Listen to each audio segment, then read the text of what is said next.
Bismillahirrahmanirrahim. Assalamualaikum warahmatullahi wabarakatuh.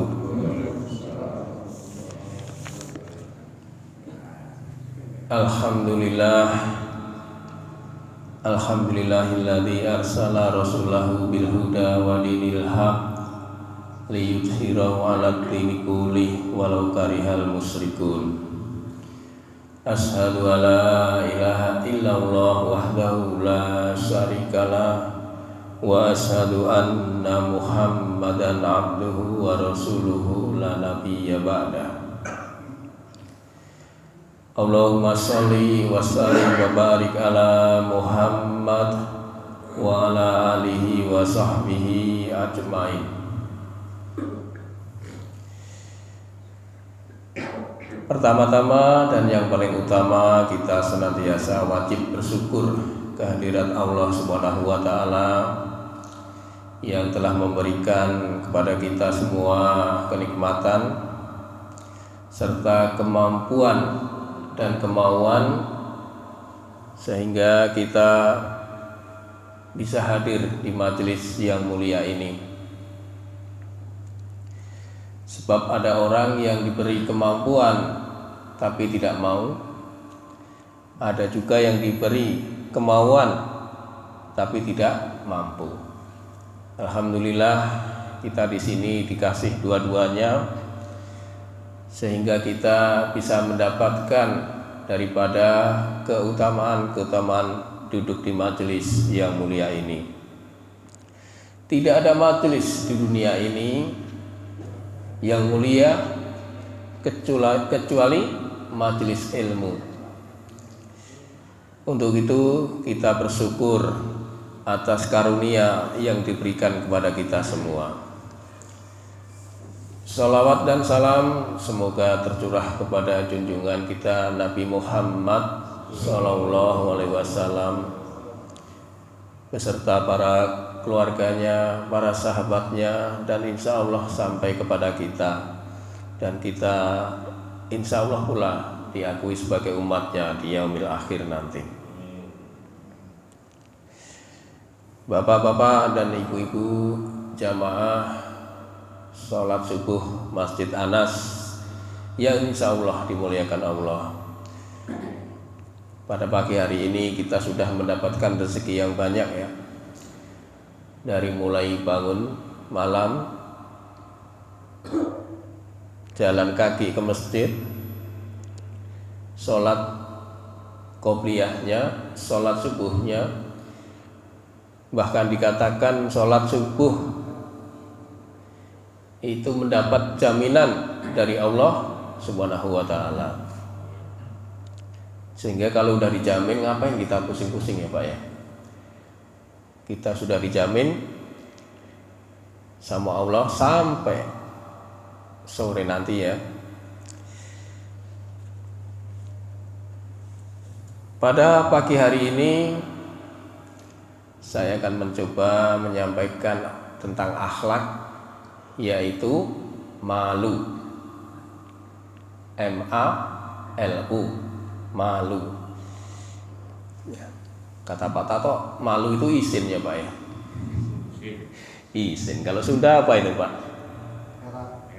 Era. Era. Iya. Isin juga. Ya karena malu itu merupakan akhlaknya Islam. Akhlak di dalam Islam itu banyak sekali Pak. Ya, kita mau masuk masjid itu ada akhlaknya, ada adabnya. Mulai masuk masjid dengan kaki kanan, keluar dengan kaki kiri. Kalau masuk toilet, kaki kanan dulu apa kaki dulu Pak? Kiri dulu. Baru keluar pakai kaki kanan. Nah, inilah diantara adab-adab Islam itu. Setiap agama itu mempunyai akhlak. dan akhlaknya Islam yaitu malu. Maka malu ini semestinya kita pelihara ya Pak. Kalau ada orang yang mengaku Islam, semestinya seyogyanya dia akan mempunyai rasa sifat malu. Tapi kita bisa lihat budaya zaman sekarang, budaya malu yang sudah mulai luntur. Kita bisa lihat sendiri Pak. Rasa malu sudah tidak sudah tidak menghinggap di kebanyakan orang di zaman sekarang ini. Padahal malu ini akhlaknya Islam. Sangat beda jauh ya orang yang terdahulu dengan zaman sekarang mengenai perbedaan akhlak. Dulu Pak, waktu kecil itu kalau di kampung saya itu ada pengajian antara maghrib dan isya. Di situ banyak sekali anak-anak. Kalau ada yang tidak masuk, itu rasanya malu Pak. Seolah-olah bahwa antara maghrib dan isya itu ya merupakan suatu kewajiban untuk mendapatkan pengajian dari gurunya. Ada yang membaca Quran, membetulkan ya tajwidnya. Ada juga yang pada hafalan. Itu hampir tiap hari di suatu masjid di kampung saya itu mengadakan pengajian itu. Sehingga kalau ada anak yang ketinggalan, ada rasa malu di dalam dirinya. Jadi budaya malu zaman sekarang ini kalau kita lihat rasa-rasanya sudah luntur, walaupun tidak semuanya. Kita kasih contoh misalnya pacaran misalnya. Ini yang gamblang aja contohnya pacaran. Pacaran dalam Islam itu dilarang apa enggak Pak? Ya, dilarang Pak. Walaupun tidak ada nas secara pasti, ya janganlah kamu pacaran. Tetapi secara implisit bahwa pacaran itu dilarang. Karena dampak dari pacaran itu, ini kan pacaran sebelum nikah ya Pak ya. Berdua-duaan pun nggak boleh Pak. Apalagi matanya pasti saling pandang memandang. Dari mata itulah ya. Kemudian dari otaknya itu diolah, kemudian hati akan mengizinkan. Nah dari situ banyak terjadi hal-hal yang tidak diinginkan dalam Islam ini Pak. Mulai dari pegang-pegangan, raba-raba, ya, ini semua dilarang. Bahkan berdua-duaan pun ya itu yang ketiganya setan Pak. Nabi SAW pernah bersabda dalam riwayat hadis Muslim,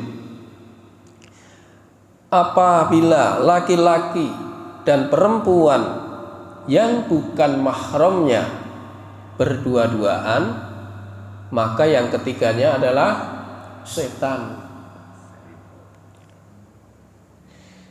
Nah, setan itu yang jelas pasti mengajak kepada kemaksiatan, bermaksiat kepada Allah.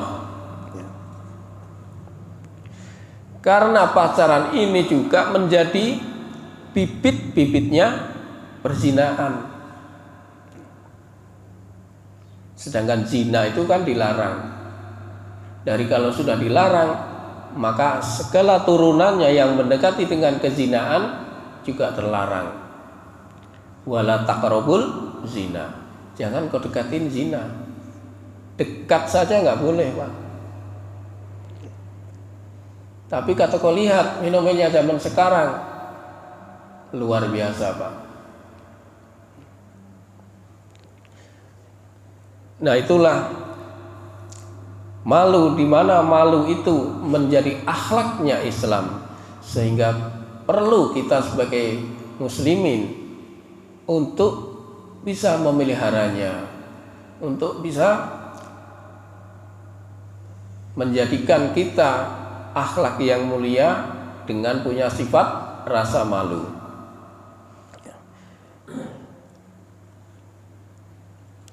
Contoh yang kedua, Pak. Contoh yang kedua adalah ini yang lebih gila lagi, Pak, yaitu korupsi, Pak. Korupsi yang zaman sekarang ini luar biasa, Pak. Hampir setiap minggu ada tayangan di TV mengenai korupsi. Tapi yang kesini ini saya udah jarang nonton TV, Pak, jadi nggak tahu, Pak, berita korupsi siapa lagi yang terakhir. Kemarin yang OTT di Jawa Tengah, ya, iya di Jogja ya, wakil wali kota, itu yang terakhir saya dengar beritanya itu. Ini luar biasa, Pak, korupsi ini, Pak. Kenapa ini koruptor ini nggak punya rasa malu? Kita bisa lihat bagaimana dia ketika diwawancarai, seolah-olah dia itu nggak punya rasa penyesalan, masih bisa senyum-senyum, masih bisa melambai-lambaikan tangan. Gimana rasa malunya itu?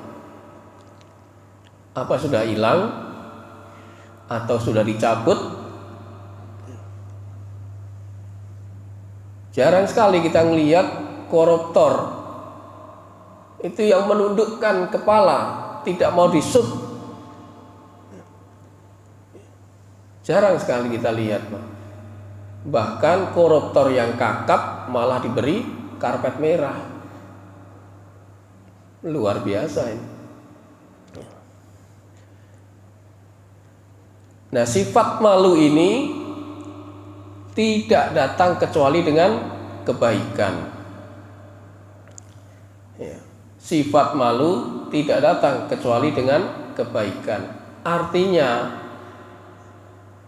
orang yang melakukan keburukan, kejahatan, tidak mempunyai sifat malu.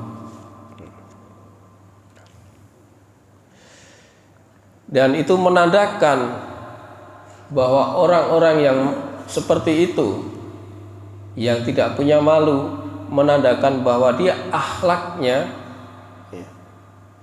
tidak menunjukkan seorang muslim yang baik. Akhlaknya menjadi cacat. Karena sifat malu ini dicintai oleh Allah Subhanahu wa ta'ala.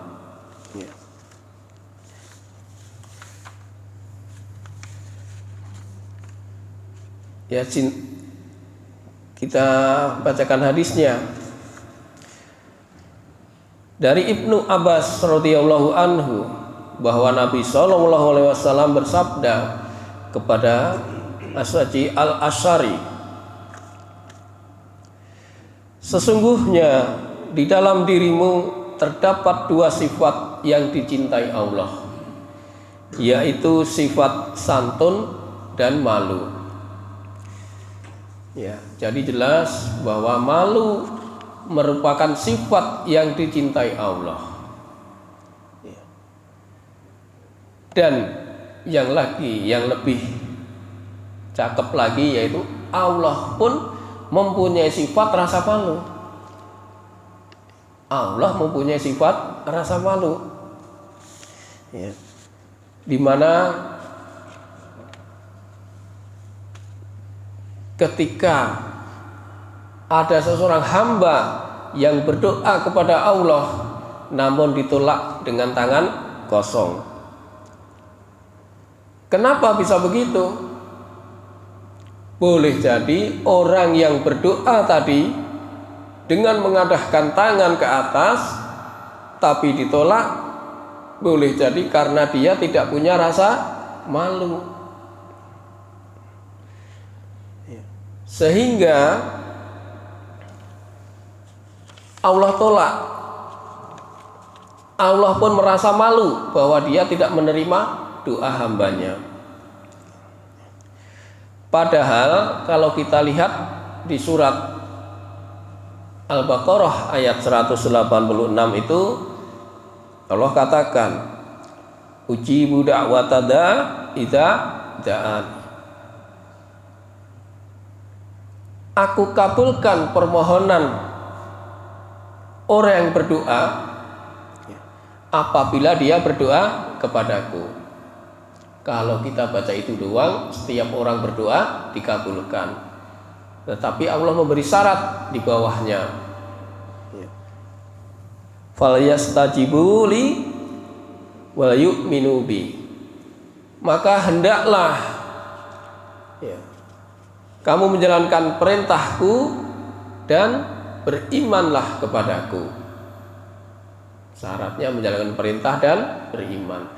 Kalau di dalam hadis tadi, kenapa ditolak? Karena boleh jadi orang itu tidak punya rasa malu. Sehingga ini menjadi syarat seseorang yang berdoa, di antaranya adalah harus punya rasa malu. Untuk bisa menjadi rasa malu, mengikuti perintah Allah, kemudian beriman.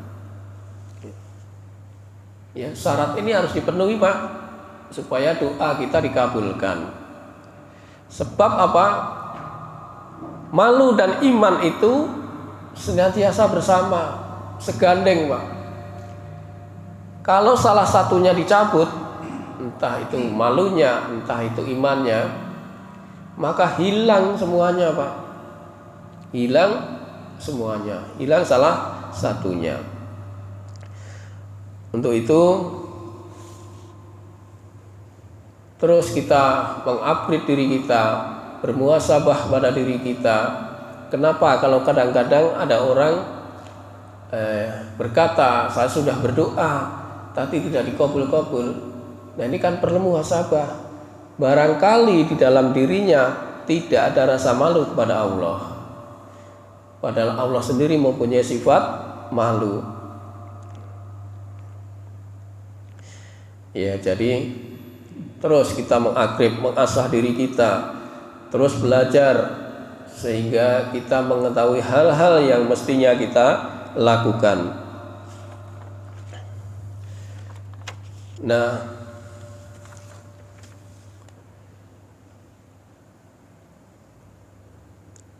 malu itu juga bergandengan dengan iman. Salah satunya hilang, maka akan hilang semuanya. Kita bisa lihat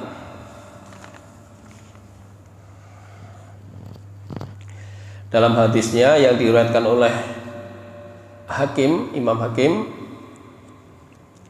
Rasulullah SAW bersabda, al-haya wal imanu urina jami'a, fa idza rufa'a ahaduma rafa'al akhar.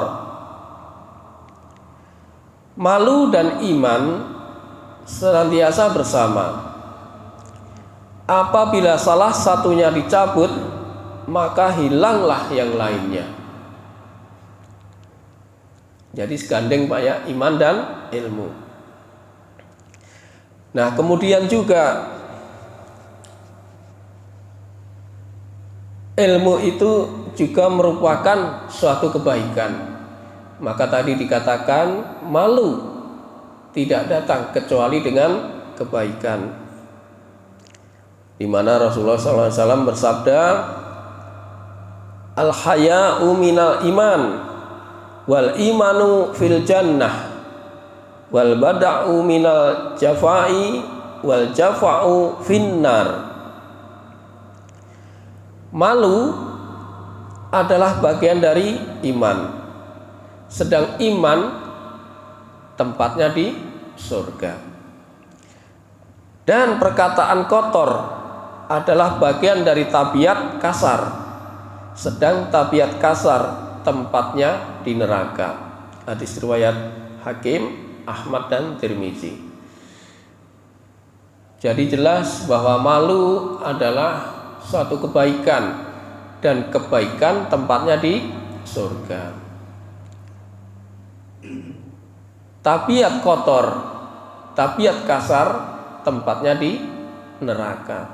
Jadi Rasulullah menerangkan mengenai iman ini adalah suatu kebaikan. Maka untuk itu kita senantiasa melakukan kebaikan-kebaikan, itu menjadi akhlak daripada Islam.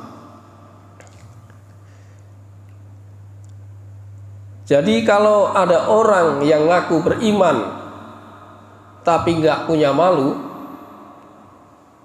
lewat Pak. Karena iman segandeng dengan malu, lewat Pak. Nah, malu yang paling diwanti-wanti oleh Rasulullah SAW adalah malu kepada Allah. Ya. Karena Allah juga punya rasa sifat malu. Kenapa kita bisa harus malu kepada Allah? Kita harus tahu diri. Allah yang ngasih rezeki, Allah yang mengurusi kita. Sewajarnya, sebaiknya, seyogyanya kita harus punya rasa malu kepada Allah. Ya. Kalau kita sudah punya rasa malu kepada Allah, otomatis turunannya kita bisa punya malu dengan manusia, terutama dengan orang tua yang sudah membesarkan, atau kepada siapapun. Nah, malu kepada Allah itu yang bagaimana? Ini dikatakan oleh Nabi SAW dari Abdullah bin Mas'ud. Ia berkata, Rasulullah SAW bersabda, ya, malulah kepada Allah dengan sebenar-benarnya. Ia berkata, kami berkata, wahai Rasulullah, kami benar-benar malu, segala puji hanya untuk Allah, katanya. Lalu Rasulullah menjawab, bukan seperti itu, akan tetapi malu kepada Allah yang benar adalah dengan memelihara kepala dan yang ada padanya. Ini satu, memelihara kepala dan yang ada apa dengannya. Di antaranya apa Pak? Mata, telinga, lisan. Ini semuanya ya dipelihara Pak. Kenapa sih kita untuk memelihara kepala dan yang ada padanya? Yaitu tadi, dari mata kita melihat, lalu diolah oleh otak, ya, nanti hati akan membenarkan. Untuk itu dipelihara agar kita bisa menahan pandangan, agar kita bisa menahan pandangan.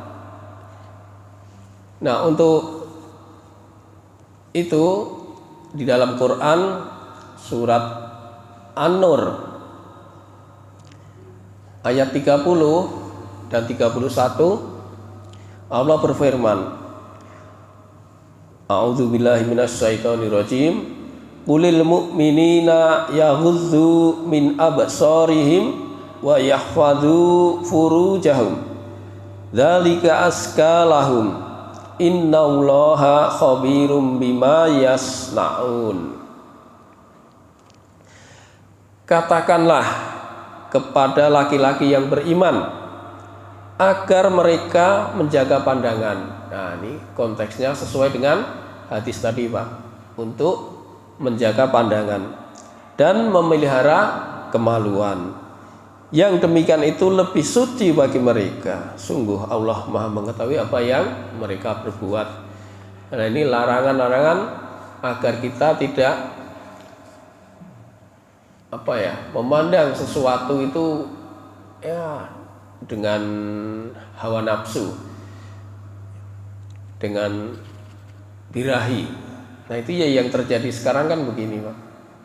Banyak anak-anak yang boleh jadi karena mereka memang tidak tahu ya, atau tidak diberitahu oleh keluarganya, sehingga banyak terjadi hal-hal yang demikian, mulai dari pandangan mata, sehingga terjadilah hal-hal yang tidak diinginkan.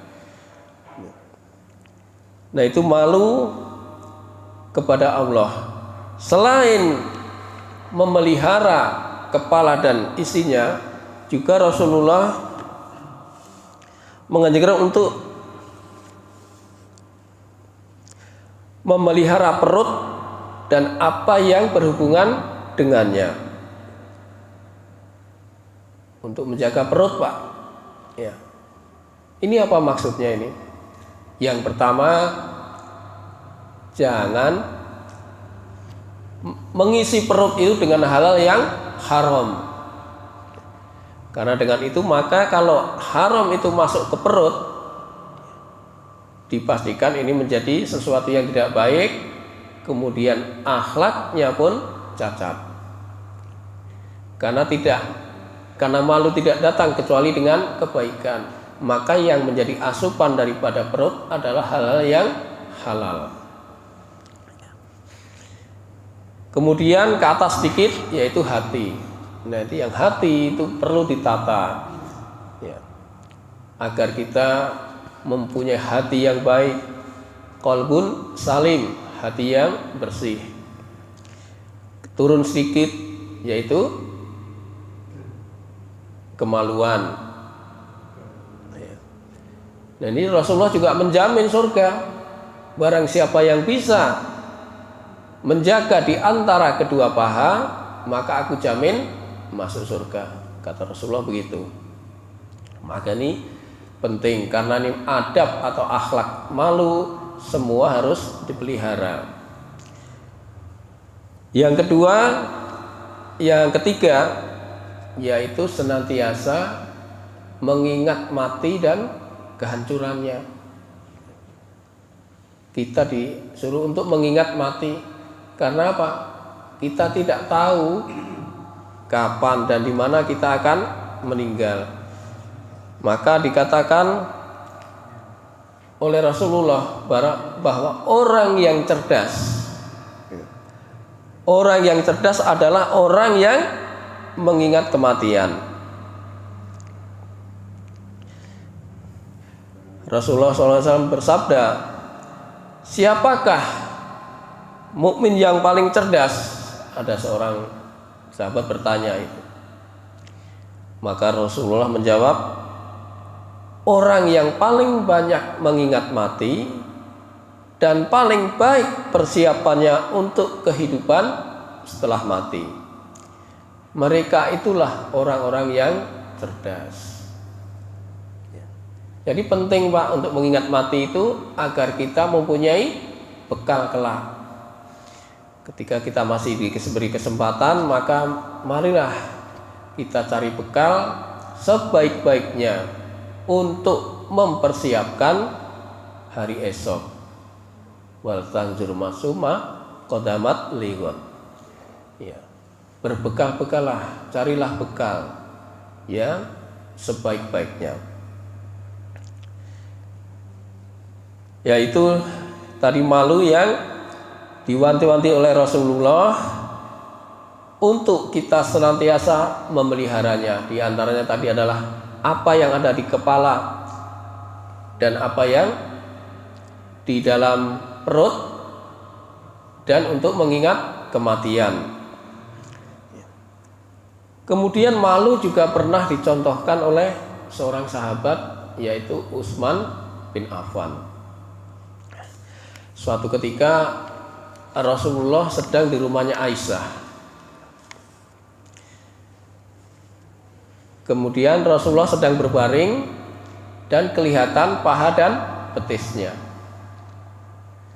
Maka datang Umar bin Khattab minta izin untuk masuk ke rumah. Maka ketika diizinkan, kemudian Umar masuk ke rumah. Dan Rasulullah masih dalam sikap seperti itu, berbaring, kelihatan paha dan betisnya. Kemudian Rasulullah dan Umar berbincang tentang suatu hal. Umar pergi, datang lagi Abu Bakar. Abu Bakar minta izin untuk datang, untuk masuk ke rumah Rasulullah. Setelah diizinkan, Abu Bakar masuk, dan Rasulullah masih tetap seperti semula, yaitu berbaring dan tetap kelihatan paha dan betisnya. Setelah itu Utsman bin Affan juga datang ke rumah Rasulullah minta izin. Setelah diizinkan masuk, Rasulullah bergegas kemudian mengambil posisi duduk serta merapikan kain penutupnya. Mungkin zaman dulu sarung apa ya, kain lah itu. Kemudian mereka berbincang sesuatu hal. Ketika Utsman sudah pulang, Aisyah bertanya, "Wahai Rasulullah, engkau tadi ketika Umar dan Abu Bakar datang, engkau biasa-biasa saja. Tetapi ketika Utsman datang, engkau merubah posisi dan menutupi kainmu. Sebenarnya apa yang terjadi?" Rasulullah bersabda, "Wahai Aisyah, bagaimana mungkin aku tidak merasa malu kepada seseorang di mana para malaikat saja malu kepadanya?" Malaikat malu sama Utsman. Apa yang bisa membuat malaikat malu kepada Utsman? Boleh jadi karena akhlaknya Utsman itu luar biasa, Pak. Sehingga dikagumi oleh Rasulullah, malaikat pun malu kepadanya. Ini satu contoh bahwa akhlak seorang muslim ya itu sangat dijunjung tinggi. Untuk itu saya pribadi dan para jamaah untuk bisa memelihara daripada akhlak malu ini. Ya. Dan kemudian Jibril juga memberi nasihat kepada Rasulullah SAW lewat sebuah hadisnya, yang tentu ini kalau nasihat buat Muhammad, tentu buat umatnya juga. Apa kata Jibril? "Isma sikta fa innaka mayitun." Hiduplah sesukamu, kata Jibril, namun sesungguhnya engkau akan mati. Jadi boleh nggak hidup sesukamu? Boleh, Pak. Tapi kalau kamu nggak punya akhlak, nggak punya adab, ketahuilah bahwa tempatmu nanti di neraka. Mati kalau nggak bawa bekal, repot, Pak.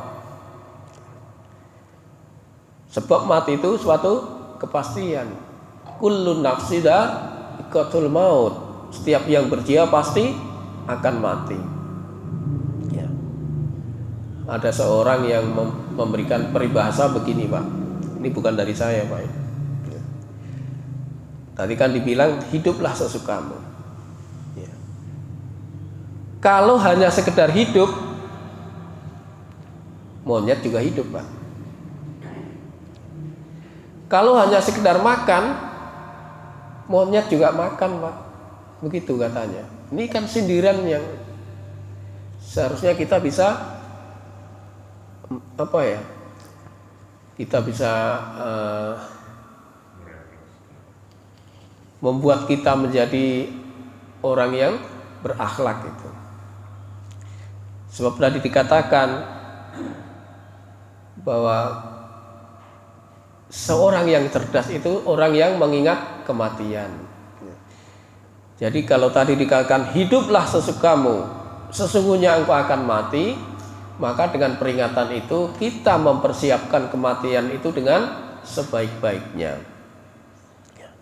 Itu yang pertama. Yang kedua, kata Jibril, wa ahbib ma syi'ta fa innaka mufarriqun.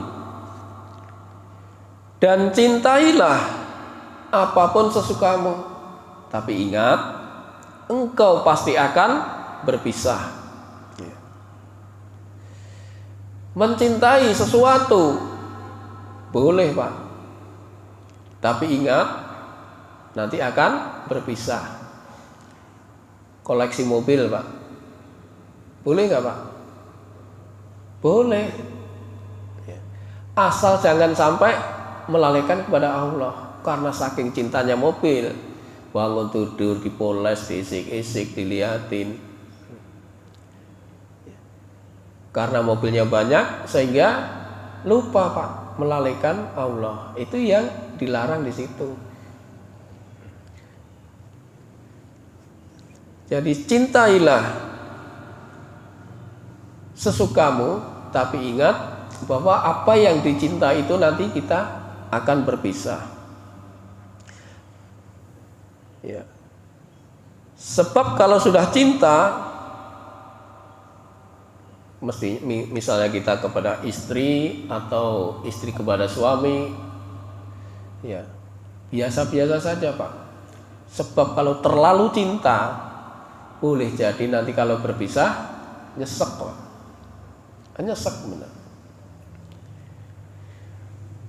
Maka yang dihimbau, disarankan itu untuk lebih cinta kepada Allah dan Rasulnya. Rasulullah pernah bersabda, La yu'minuna ahadukum hatta akuna ahaba ilaih min walidain wa walidi wa nasi ajmain. Tidak beriman seseorang di antara kamu sebelum kamu sanggup mencintaiku melebihi cintamu pada orang tuamu, anak-anakmu, dan manusia seluruhnya. Ya. Jadi kita diperintah untuk lebih cinta kepada Rasulnya. Di dalam surat Al-Imran ayat 31 juga dikatakan, jika kamu cinta kepada Allah, maka ikutilah Rasulnya. Itu yang kedua. Yang ketiga, kata Jibril, wa'mal ma'sita fa innaka majyumbih. Dan berbuatlah, beramallah sesukamu, namun ingat engkau akan menerima balasan atas perbuatan itu. Dalam redaksi lain dikatakan akan dimintai pertanggungjawaban. Silakan engkau beramal, berbuat sesukamu, boleh, Pak, tapi ingat akan mempertanggungjawabkan kelak. Jadi ketika kita berbuat memang harus hati-hati, apalagi di soal ibadah. Beramal kita harus mempunyai dasar atau hujah, sehingga nanti ketika ditanya oleh Allah kita bisa menjawabnya. Itulah malu menjadi bagian daripada akhlak Islam dan akhlak yang sangat mulia. Saya kira cukup ya. Barangkali ada yang mau ditanyakan atau kita berdiskusi mengenai akhlak ini.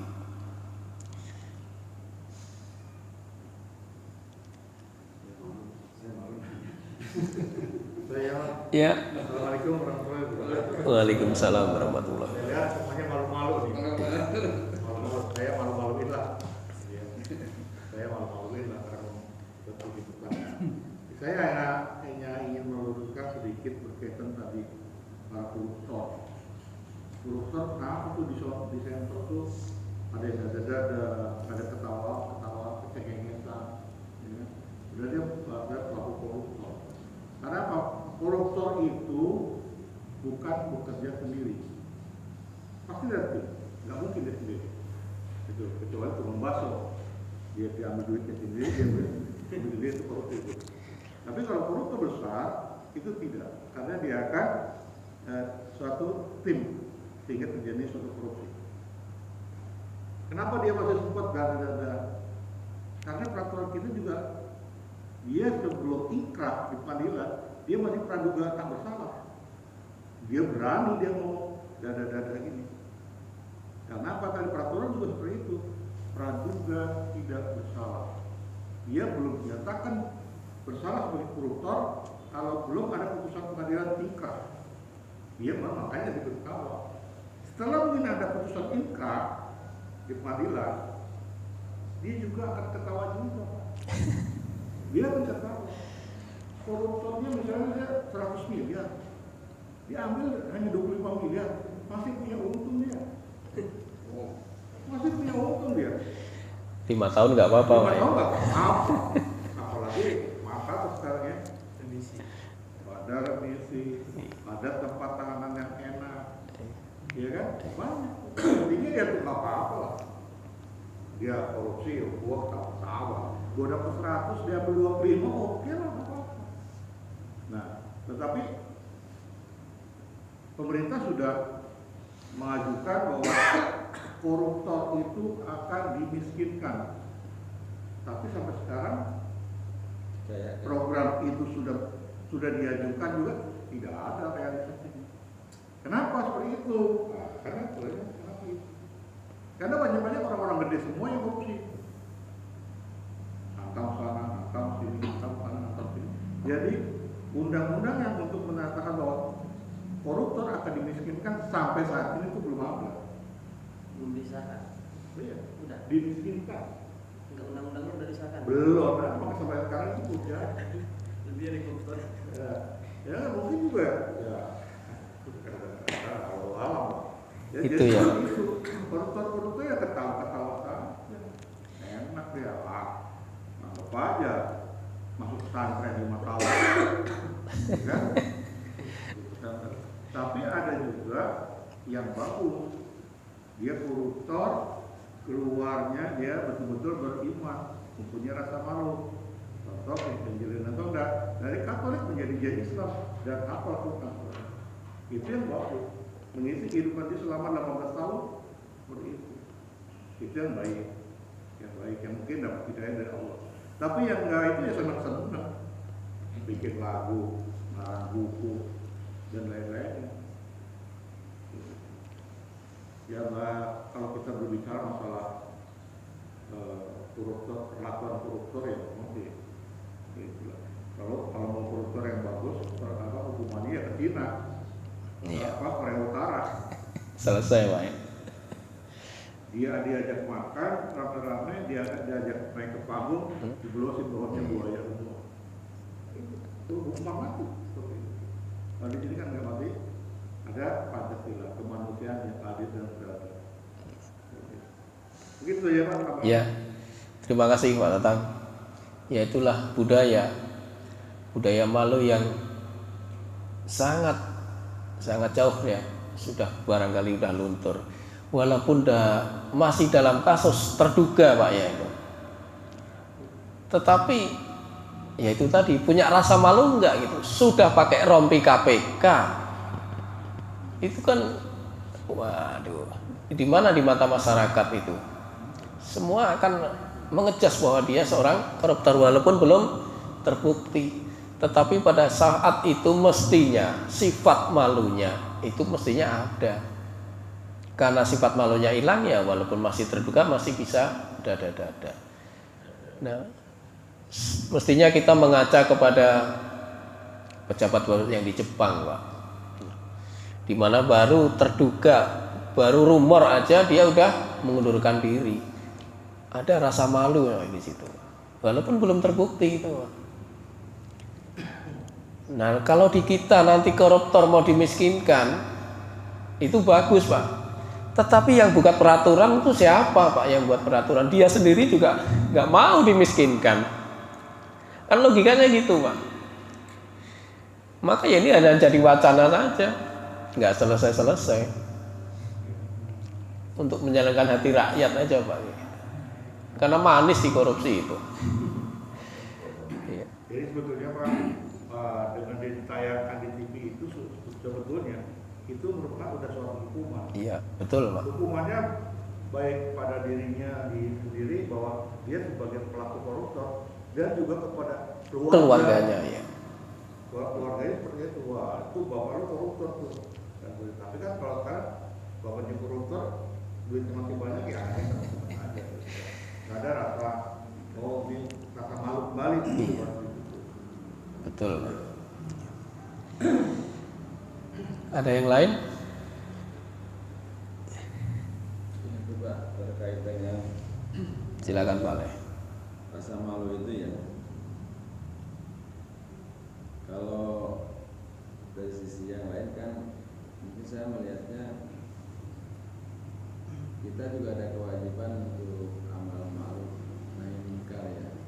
Jadi mengingatkan gitu ya, mengingatkan orang yang khilaf itu untuk bisa kembali ke jalan yang benar.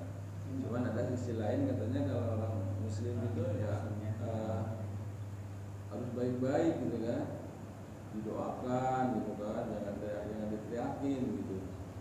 Nah ini gimana nih dalam rangka amal ma'ruf nahi munkar ini, seperti juga di lingkungan kita ya, pas kita sholat waktu sholat masuk subuh gitu ya, tetapi di lingkungan kita masih terlihat anak-anak masih ngobrol, pakai motor, masih ngobrol aja gitu. Berarti tidak waktu sholat. Nah, bagaimana caranya kita untuk bisa melakukan nahi munkarnya, Pak? Karena kebanyakan orang maunya amal ma'rufnya aja, semuanya aman gitu. Mungkin itu, Pak. Iya. Ya, untuk bisa memberi nasihat tentu, Pak ya, Pak. Itu ada hadisnya. Barang siapa melihat kemungkaran, maka cegahlah dengan tanganmu. Di sini artinya yang punya kekuasaan, Pak. Yang punya kekuasaan untuk bisa mencegahnya dengan cara menasehati yang ma'ruf, dengan cara yang baik, Pak. Tapi kalau kemungkaran sudah menjadi-jadi, maka cegah dengan tangannya. Nah, siapa yang mempunyai kekuasaan di sini, Pak? Itu bukan RT atau RW, Pak. Tapi kita sebagai Muslim, kalau kita mampu nasihatin, kita nasihatin, Pak. Itu satu.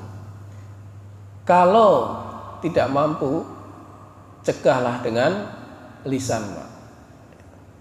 Jadi dinasihatin, Pak. Terus dinasihatin. Dan jika tidak mampu, maka ingkarilah dengan iman, bahwa itu perbuatan yang tidak baik. Itulah selemah-lemahnya iman. Jadi dengan 3 cara itu, pertama dengan tangan, dengan lisan, dan dengan hati. Nah, setelah kita nasihatin, kita ingkarin, sudah kewajiban kita sebagai Muslim gugur, Pak. Entah dia nanti mendapat petunjuk atau tidak, itu urusannya ada di Allah. Tapi saya juga bukan heran, Pak, saya juga salut, Pak, kepada orang-orang jamaah yang sering mengajak sholat itu, datang ke rumah gitu, untuk mengingatkan orang yang belum sholat ke masjid. Saya salut itu, keberanian mereka ada, Pak, dengan cara yang ma'ruf gitu. Itu bagus sekali Pak. Tapi seperti saya masih belum bisa Pak.